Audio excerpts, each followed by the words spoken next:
Hello दोस्तों, आप सभी का स्वागत है हमारे यूट्यूब चैनल में।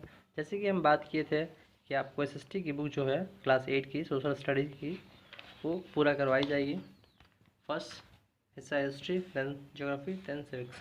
तो आज हम देखेंगे हिस्ट्री का first chapter. Okay, how, when and where, यानी कैसे, कब और कहाँ। आइए इसके बारे में पढ़ते हैं। डिफाइन द फॉलोइंग, इन सबको डिफाइन करना है।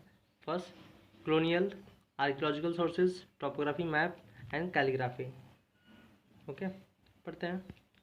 During this period India saw many remarkable change in the political, economic, social and cultural life of the people. यानी इस समय के दौरान इंडिया बहुत सारे रिमार्केबल चेंज यानी बहुत सारे ऐसे बदलाव देखे। किस क्षेत्र में? पॉलिटिकल यानी राजनीतिक क्षेत्र में, अर्थव्यवस्थिक क्षेत्र में, सोशल यानी सामाजिक क्षेत्र में, और कल्चरल यानी आपका जो लोगों के जो जीवन के बारे में था, कल्चर सांस्कृतिक जीवन के बारे में। Okay, the modern period began in the 18th century and is characterized by industrialization, urbanization, rationalization and humanism। अब जो मॉडर्न जो पीरियड है यानी आपका आधुनिक काल जो है 18वीं शताब्दी से माना जाता है, और इसका जो आधार माना गया है, कैरेक्टराइज यानी बांटा गया इसको, इंडस्ट्रियलाइजेशन यानी औद्योगिकीकरण, अर्बनाइजेशन, रैशनलाइजेशन एंड ह्यूमनिज्म। ठीक है, यानी शहरीकरण और तर्कवाद और मानवतावाद। और the history is divided into 3 part as under ancient, medieval and modern. यानी इतिहास को 3 खंड में बांट दिया गया, क्योंकि इतिहास बहुत ही विस्तार तौर पर, विस्तृत तौर पर है, तो उसको 3 खंड कर दिया गया है। एंशियंट काल, ancient history, medieval history and modern history. Okay, तो हम पढ़ेंगे मॉडर्न के बारे में। The term modern was originally use for the people of European history that started with the collapse of medieval feudal system and the occurrence industrial revolution and American war of independence। यानी जो शब्द है modern, okay, the term modern है वो उसका अर्थ होता है आधुनिक। आधुनिक शब्द का प्रयोग मूल रूप से यूरोपीय इतिहास की उस अवधि के लिए किया गया था जो मध्य युग में सामंती व्यवस्था के पतन और औद्योगिक क्रांति की घटना और अमेरिकी स्वतंत्रता संग्राम के साथ शुरू हुई थी।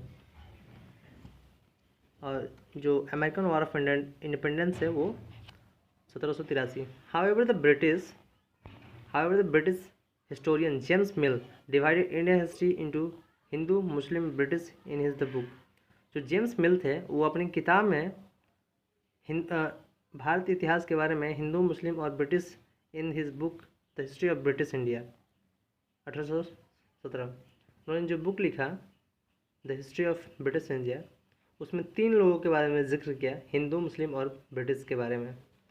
In India modern period begins with the demise of Aurangzeb. यानी माना जाता है कि जब औरंगजेब की 1707 में डेथ हो गई थी, उसके बाद से मॉडर्न पीरियड का शुरुआत हो गया था।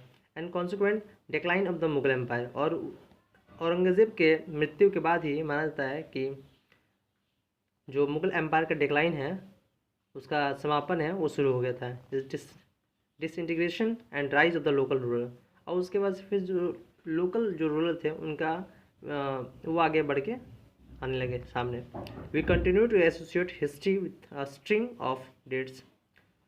The set of the date are so relevant to compare the particular set of the event.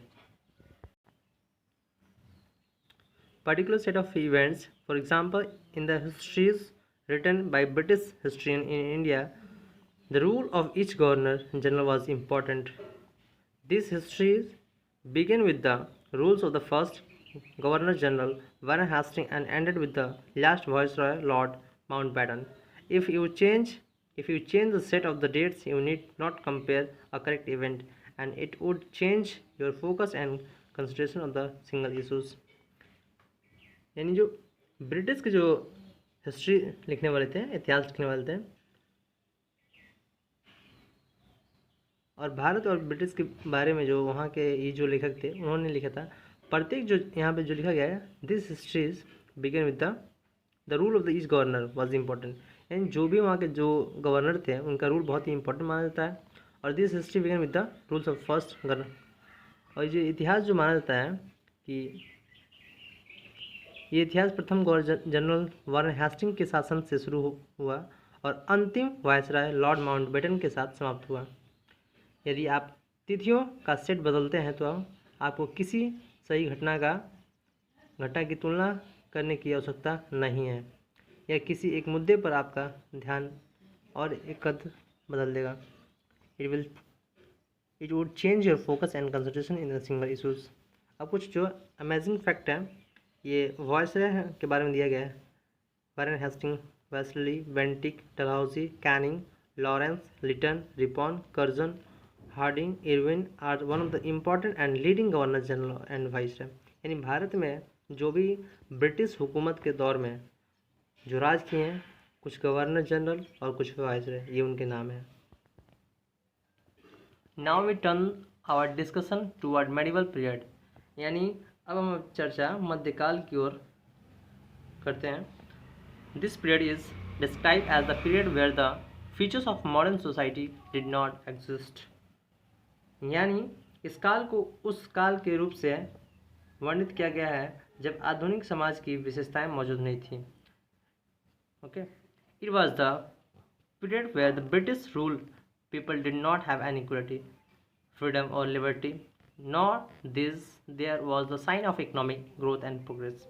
यानी उस समय के दौर में जो ब्रिटिश काल यानी जो अंग्रेजी हुकूमत था, उसमें लोगों को ना ही कोई आज़ादी मिलती थी, ना ही कोई समानता, और ना ही कोई देखा गया जो सामाजिक जो आर्थिक विकास है वो भी नहीं देखा गया, और ना ही कोई प्रोग्रेस देखा गया, जिसके वजह से many historians therefore refer to this period, यानी वहाँ के जो इतिहासकार थे इस दौर को कॉलोनियल कहने लगे। ओके, और कॉलोनियल का अर्थ होता है औपनिवेशिक। Many historian British came to conquer India and established their rule by suggesting local nawabs and rajas, यानी जो ब्रिटिश हुकूमत थे वो भारत आए थे अपना राजकाज स्थापित करने के लिए, और उसमें मेन जो इम्पोर्टेंट उनका हेल्प किए हैं वो जो लोकल नवाब थे और राजा, उनके मदद से वो अपना राजकाज चला पाए। They establish control over the economy and society, और उन्होंने अपना कंट्रोल नियंत्रित कर लिया किस पे, इकोनॉमी एंड सोसाइटी यानी समाज और आर्थिक व्यवस्था पे। Collect revenue to meet all their expenses, यानी और वो कलेक्ट भी करने लगे रेवेन्यू, यानी जो कर होता है, टैक्स होता है वो। Bought good at low price, यानी जो सामान होते थे वो कम से कम दामों में खरीद के sold them at high price, और अच्छे दामों में बेचते थे। British rule bought about in values and taste, customs and practices. British शासन ने मूल्यों और रुचियों, रीति रिवाजों एवं प्रथाओं को जन्म दिया। When subjugation of one country by another leads to change in political, economic, and social and cultural change, this refers to colonization. यानी जब एक देश को दूसरे देश के अधीन करने से राजनीतिक, आर्थिक, सामाजिक और सांस्कृतिक परिवर्तन होते हैं तो इसका जो अर्थ निकलता है, तात्पर्य निकलता है, उपनिवेशीकरण से है, यानी इसका अर्थ जो उपनिवेशीकरण मानता है। In 1600, a group of English traders founded the English East India Company (EEIC) in London. After a long struggle, the English East India Company (EEIC) succeeded in establishing its monopoly over Indian trade. यानी 1600 में अंग्रेज व्यापारियों के एक समूह ने अंग्रेजों की स्थापना की लंदन में ईस्ट इंडिया कंपनी के नाम से। लंबे संघर्ष के बाद इंग्लिश ईस्ट इंडिया कंपनी भारतीय व्यापार पर अपना एकाधिकार स्थापित करने में सफल रही। After establishing its monopoly over foreign trade, the East India Company occupied Bengal in 1757, winning in the Battle of Plassey. विदेशी व्यापार पर अपना एकाधिकार स्थापित करने के बाद ईस्ट इंडिया कंपनी ने 1757 में प्लासी की लड़ाई में बंगाल पर कब्जा कर लिया। यानी वहाँ के जो राजा थे या नवाब थे उनको हरा के ईस्ट इंडिया कंपनी ने वहाँ पे अपना राजकाज चलाना शुरू कर दिया। This occupation initiate the rule of the east India company in India. Eventually India become a colony of Britain. The exorbitant political, administrative, and economic policy of East India Company lead to economic exploitation of the people। यानी इस कब्जे के बाद भारत में east India company के शासन की शुरुआत हुई तथा अंततः भारत ब्रिटेन का उपनिवेश बन गया। यानी क्योंकि वहाँ पर राजकाज करने लगे तो इस तरह को भारत को हम कह सकते हैं कि भारत ईस्ट इंडिया कंपनी का उपनिवेश बन गया। ईस्ट इंडिया कंपनी की अत्यधिक राजनीतिक, प्रशासनिक और आर्थिक नीति के कारण लोगों को आर्थिक शोषण भी हुआ, यानी बहुत तकलीफ भी हुई और उनके अधिकार का हनन हुआ। नेक्स्ट हेडिंग है the transformation of the traders into the master. यानी जो वहाँ के जो ट्रेडर्स हैं अब मास्टर बन गए थे। Towards the close of the 19th century the British transform their position from being merely traders into master of Indian सब कॉन्टिनेंट। यानी भारत जो 19वीं शताब्दी के अंत में जो वहाँ के अंग्रेज व्यापारी थे वो अपने आप की स्थिति बदल दिए थे। अब वो छोटे मोटे ट्रेडर्स से बहुत बड़े मास्टर बन गए थे। Acquisition and expansion of the terrestrial procession in India enable to East India company to collect tax, particularly land revenue, the major financial resources. यानी अब वो वहाँ के विशेष तौर पे भूमि राजस्व और प्रमुख वित्तीय संसाधन एकत्र करने में सक्षम बन गए। The implementation of the policy of realising land revenue through its agencies exerted adverse effect on the farmers and the landlords. यानी जो अपनी एजेंसियों के माध्यम से भू राजस्व वसूलने की नीति कार्यवाहन ने किसानों और जमींदारों को प्रतिकूल प्रभाव में डाल दिया। यानी जो उनके कंपनी के जो भी लोग थे वो कर वसूलने लगे, जिसके वजह से ज़मींदार और जो किसान थे बहुत ही मुश्किल में आ गए। The transformation of the British as traders into ruler lead to their influence grow wider and more and permanent. The build imposition structure having the distinct British character. The bungalow, for example, was designed to house of the British officers। यानी जो परिवर्तन के कारण जो मुख्य प्रभाव देखा गया अधिक से अधिक अस्थायी हो गया। वो अपने आप को मतलब बहुत ही उनका विस्तार हुआ भारत में और वो अपने आप को धीरे धीरे स्थिर करते गए। उन्होंने विशिष्ट ब्रिटिश चरित्र वाली भव्य संरचनाएं बनाई। The build imposing structure having the British character, और बंगलो भी बनाए। For example was design to the house of British officer. यहाँ पर आप एक फ़ोटो देख सकते हैं। जो ब्रिटिश थे इधर वेस्ट या फिर साउथ या फिर बंगाल साइड में जो रहते थे वो गर्मी के समय में अपना जो उनका कैपिटल था वो चेंज कर लेते थे शिमला, जो उनका बंगाल कैपिटल हुआ करता था। ठीक है, बंगाल से वो लोग गर्मी के समय में, क्योंकि अधिक से अधिक गर्मी पड़ती थी और वो उनके लिए बहुत ही मुश्किल होता था, इसलिए उन्होंने शिमला अपना समर कैपिटल बनाया था और वहाँ पे जाके वो एंजॉय करते थे। The club was a social centers where games and the amusements beside other recreational activity were connected to the British officers and their wives। यानी जो क्लब बनाया गया था वो सामाजिक केंद्र था जहाँ ब्रिटिश अधिकारी और उनकी पत्नियाँ और उनके जो खेल और मनोरंजन के लिए अलावा अन्य मनोरंजक गतिविधि आयोजित की जाती थी। इनमें वे अधिकांश क्लब के लिए विशिष्ट थे, उनमें भारतीयों का प्रवेश नहीं मिलता था। लिखा है कि and the Indians were not admitted, यानी वहाँ पे भारत के लोगों को आमंत्रित नहीं थे, प्रवेश मना था। A network of road and railways unified the country by interlinking even far flung areas. यानी सड़कों और रेलवे के नेटवर्क ने दूर दराज के इलाकों को भी आपस में जोड़कर देश के एकीकृत कर दिया। और ब्रिटिश के आने के पहले भारत में रेलवे नेटवर्क नहीं था, अच्छी रोड व्यवस्था नहीं थी, लेकिन इनके आने के बाद भारत में अच्छी सी रेल व्यवस्था बनी और रेलवे नेटवर्क, रोड नेटवर्क भी बना। An affordable half on a uniform postage rate for the inland letters and the still cheaper rate for transmission of newspaper brought about a revolutionary transformation in social intellectual, and the political life of the people. They could be regular contact with one another and share their information, feelings, and ideas. Soon, in order to reduce the country to a British colony, a change was brought in the nomenclature of the subcontinent, and it came to be known as India under British rule. यानी उसके बाद से जो अंतर्देशीय पत्रों के लिए सस्ती आधा आना एक समान डाकघर और समाचार पत्रों की प्रसारण के लिए भी सस्ती दरों ने लोगों के सामाजिक, बौद्धिक और राजनीतिक जीवन में क्रांतिकारी परिवर्तन लाया। क्योंकि उनके पहले मतलब ये जो सिस्टम थी न्यूज़पेपर का और ये आपका लेटर का, ये नहीं थी। वे एक दूसरे से के नियमित संपर्क में रह सकते हैं और अपनी जानकारी, भावनाओं और विचारों को साझा कर सकते हैं।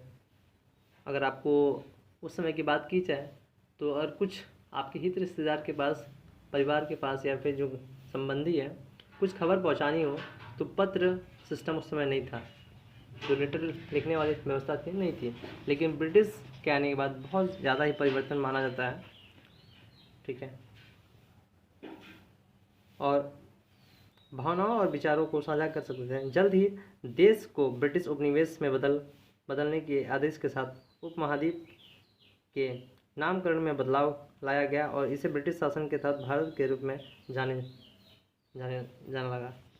यानी in the nomenclature of the subcontinent and it came to known as the Indian under British rule। यानी भारत किसके अंडर में हो गया? ब्रिटिश रूल के। The industrial revolution in the Europe and its influence, यानी यूरोप में जो औद्योगिक क्रांति हुई और उसका प्रभाव क्या हुआ। One of the important result of the industrial revolution was the foundation of the colonialism. यानी इसका जो मुख्य तौर पे औद्योगिक क्रांति के सबसे महत्वपूर्ण परिणामों में से उपनिवेश की नींव थी यूरोप में। The factories were producing goods on a large scale, यानी जो कंपनियां थी, जो कल कारखाने थे, बड़े पैमाने पे जो सामान का उत्पादन कर रही थी। For this goods to be sold a large market were needed, यानी इस सामान को बेचने के लिए एक बड़ा सा मार्केट की ज़रूरत पड़ती थी। Beside the factories needed raw material like raw cotton, iron और कोल etc। यानी उस कंपनी को कच्चे सामान चाहिए थी, जैसे कि जो सूती है, लोहा है और कोयला, लार्ज बड़े पैमाने पर जरूरत पड़ती थी। This prompt Britain the other European countries to make a search for countries that lacked behind overseas for colonies as for the finished good and as sources of raw material. These countries came to be known as the colonies and the European as country the imperial power। इसने Britain और अन्य यूरोपीय देश को उन देशों की खोज करने के लिए प्रेरित किया जो तैयार माल के लिए, यानी जो गुड्स सामान है, प्रोडक्ट है, जो रॉ मटेरियल है, माल के लिए बाजार और कच्चे माल के स्रोत के रूप में उपनिवेशों के लिए विदेशों में पिछड़ गए थे। इन देशों को उपनिवेश और के रूप में जाना जाने लगा। नेक्स्ट हेडिंग है source of studying modern period, यानी जो आधुनिक इतिहास के बारे में अगर पढ़ने जो मुख्य से स्रोत हैं, आधुनिक अध्ययन के स्रोत। How we get all this above discussed information, it is all because of Britishers were so cautious as they knew the importance of records and preserved all the relevant data in written form। यानी जो ऊपर हमने चर्चा की गई जो भी जानकारी हमें कैसे मिलती है, और ये जो अंग्रेज़ की देन है कि अंग्रेज़ इतने सतर्क थे क्योंकि वे अपनी अभिलेखों को महत्व को जानते थे और उनको प्रासंगिक डेटा को लिखित रूप में उसको बचा के रखते थे, संरक्षित करते थे। Every instruction, plan, policy, decision, agreement, investigation has to be clear written by of them. यानी जो भी काम होता था, कोई प्लान है, कोई नीति है, कोई एग्रीमेंट है, सब चीज़ को वो लिखित तौर पे रखते थे।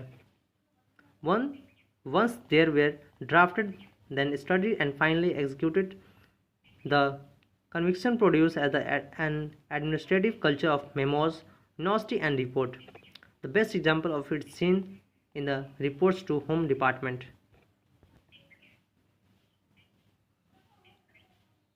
यानी कोई भी समझौता होता था, नीति या फिर निर्णय या फिर योजना, जांच को उन्होंने स्पष्ट रूप में लिखना पड़ता था। एक बार उनका मसौदा तैयार किया गया, फिर अध्ययन किया गया और अंततः निष्पादित किया गया।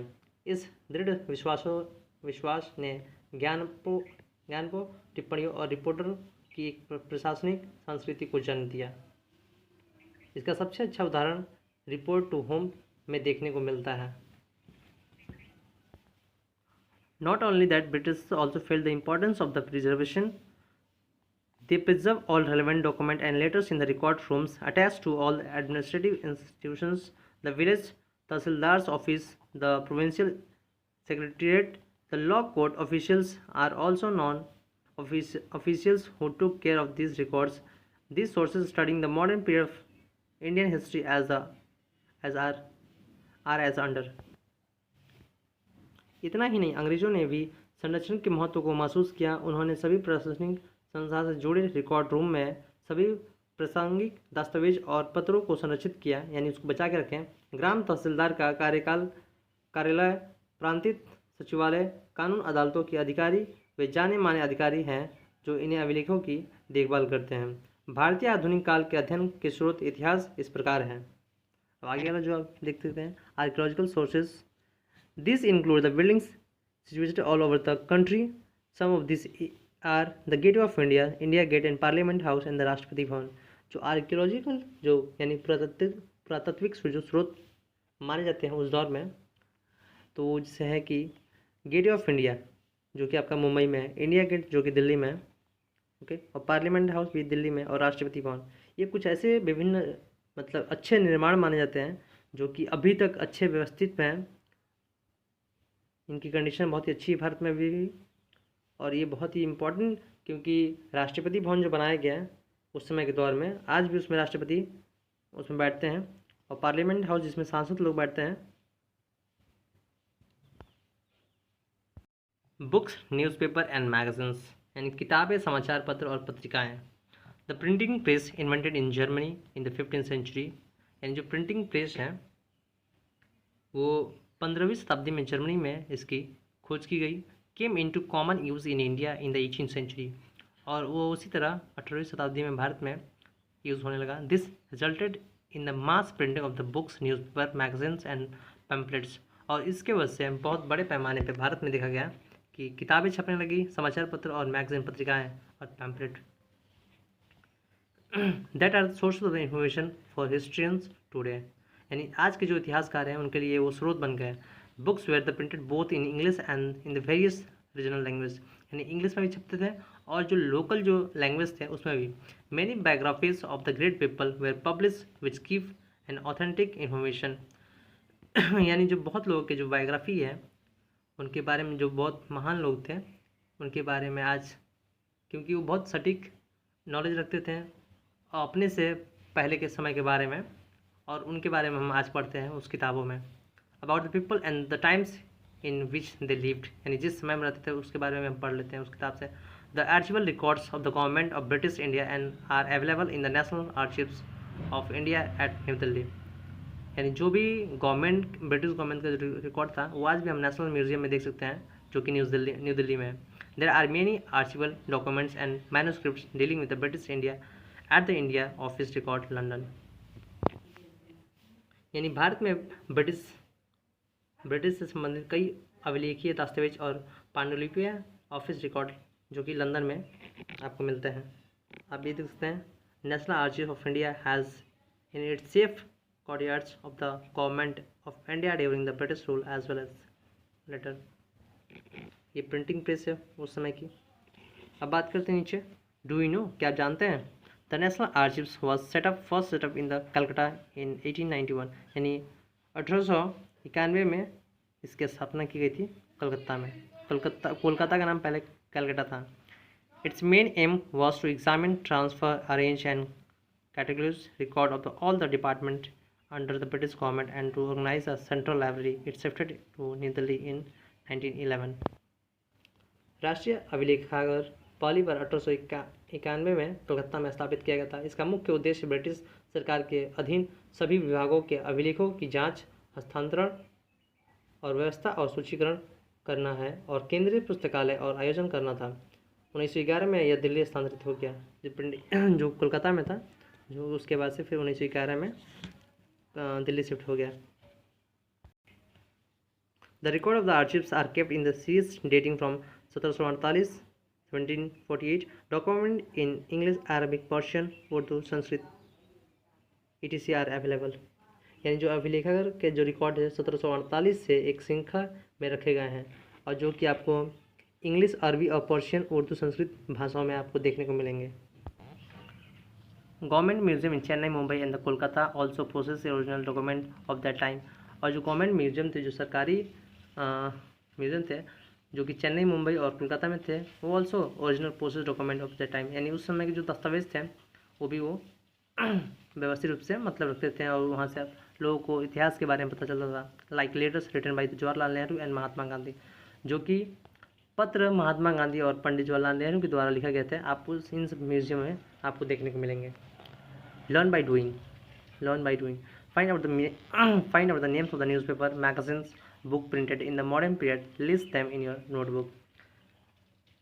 आप उस समय के दौर के बारे में जो न्यूज़पेपर था, मैगजीन था, अपने एक नोटबुक में आप उसको प्रिपेयर करें। Conduction of surveys, the British also began the practice of conducting survey. और जो क्या ब्रिटिश जो था सर्वे शुरू कर दिया। The survey of India was set up at Dehradun, और सर्वे का जो ऑफिस था वो देहरादून में सेटअप किया गया। Elaborate maps were drawn up showing the location of towns and cities with various geographical features. Flora fauna, यानी उस समय के जो भी इतिहासकार थे और जो चित्रकला थे, वो लोग क्या किए, मैप बनाना शुरू किए और जियोग्राफिकल फीचर्स के साथ, कहाँ पे मतलब फ्लोरा फाउना है, कहाँ पे मतलब किस तरह व्यवस्था है। The first survivor general of Bengal was appointed in 1767, यानी जो सर्वाइवर जनरल थे बंगाल के, वो पहले बार 1767 में अपॉइंटेड हुए थे। The first survivor general of India was appointed इन 1815, यानी 1815 में।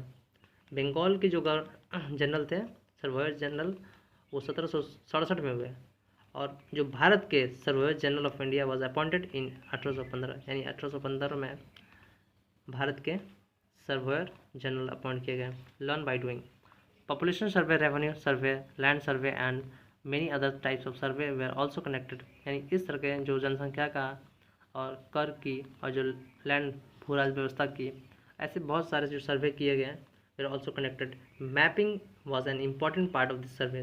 The British made a large number of topography map, और जो ब्रिटिश थे वो टोपोग्राफी बहुत सारे लार्ज नंबर पे मैप बनाए थे। अब चैप्टर एट अ ग्लांस, उसके वजह से फ्रेंड्स आपको इसके question answer, show your learning, first tick the correct answer, फिर fill in the blanks, true false and question answer, ठीक है, short question and long question, and reach your skill. ये आपको अगले वीडियो में देखने को मिलेगा, जो एक्सरसाइज क्वेश्चंस है। ओके फ्रेंड्स, प्लीज़ जो भी आप हमारे चैनल से जुड़ रहे हैं, प्लीज़ इस वीडियो को लाइक करें और सब्सक्राइब करें चैनल को, और ज़्यादा से ज़्यादा आप शेयर करें।